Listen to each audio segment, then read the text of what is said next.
కేవలం ఒక ఓటు మాత్రమే వచ్చి చరిత్రలో దారుణమైన ఓటమి చవి చూసిన మొట్టమొదటి వ్యక్తి.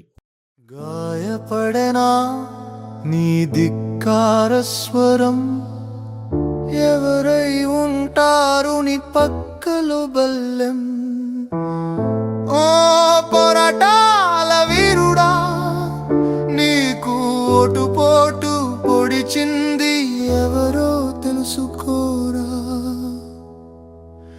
నీ జాతి కోసం నిలబడిన ధీరుడా, నిన్ను నిలువునా కోత కోసి వదిలేసినదెవరో కనుగొనరా. ఇల్లుడవ చేతగానాడు ఊరంతా ఊడుస్తాను అయిండంట. నా జాతి అనుకుంటే తిరిగితివి, లాస్ట్కి మూతి మిద్దని పోయిరు. ఏముంది, ఉద్యోగం చేయరా మొగుడా అంటే ఉద్యమాలు చేయబోతివి, ఆఖరికి ఊపుకుంటూ వస్తీవి. గీ ఒక్కిడ్లీ సరిపోతుందా అనే? ఒక్కోటి సరిపోయినోనికి ఒక్కిడ్లీ సరిపోతుంది. నీ ఎవ నాకు ఇడ్లీ వద్దు ఇల్లు వద్దు పో. ఇడ్లీ మీద ఉన్న సోయి పోయిన ఇజ్జత్ మీద లేదా?